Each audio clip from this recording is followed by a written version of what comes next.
Hi, in this video, I'm going to be showing you how you can organize your Google Drive so that you can better manage it and so that you can find any files, folders, assignments, documents, sheets, anything whenever you need to find it. So, um, as a student, I find this really helpful because I can use these folders that I have at the bottom to organize my assignments by class or by topic. So, if you're a student, I would recommend doing this too. But even if you're not, it's just really useful to have different categories for different documents and different spreadsheets and so on. So first, you're going to want to make sure you're in your Google Drive. You can do that by clicking on your Google Apps bar and going to that triangle icon for Google Drive. And then when you're there, it'll look something like this. So I made some example folders. I made an English folder, a math folder, and a science folder. If you want to make a new folder, you can just go to New in the top left corner and click on Folder.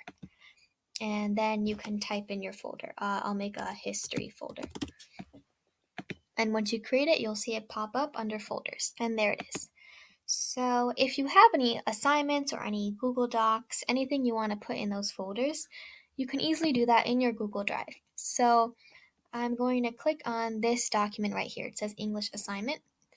And then click on Move To.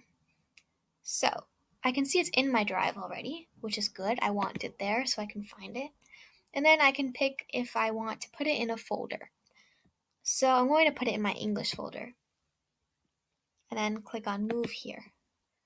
So now that assignment is in my English folder.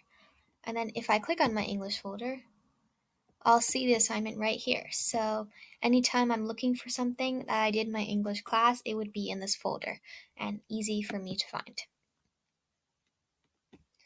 And then I can do the same thing with this science slideshow presentation. I can right click on that, move to, go into my drive, and then click on science. And then I'll move it over there. So now I have something in my English folder and in my science folder. And then I can go to new again and create a new folder. So this one I'm going to call it school. So this folder is going to be for all school things. It's right here.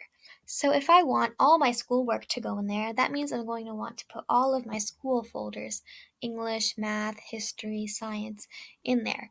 I can easily do that just by dragging them. So I'm going to take my English folder and just drag it to school. And now my English folder has been moved to my school folder. And then I'm going to do the same thing for history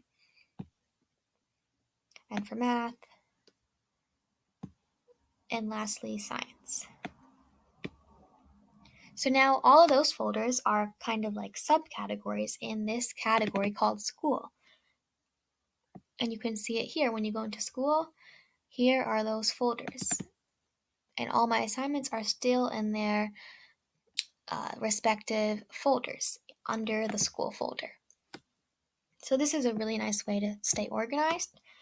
Another thing you can do is if you go to the side, you'll see the side panel. You might have to click on Show Side Panel at the bottom if you don't see it. There are these three main apps here. These are good for organizing things. So here is your calendar. If you have some events you want to keep track of, that's a good app to use. Here's your Google Keep. That's really useful because you can add pictures, drawings, Google Docs, anything in there. To-do lists, those are easy to make in Google Keep, so that's another one. And then here you also have tasks. So if you want to be reminded of something, if you have a test on someday, it's useful to put it in here so that you remember to do it. And if you want more apps here, you can click on Get Add-ons, and there are a whole bunch of apps for Google that you can choose from. One more thing you can do, which is really helpful in my opinion, is change the colors so that they're easy to find and you can easily separate folders. So to do that, you just go in, right click on that folder, click on change color, and pick any color you want. And then that's easier to see the different folders.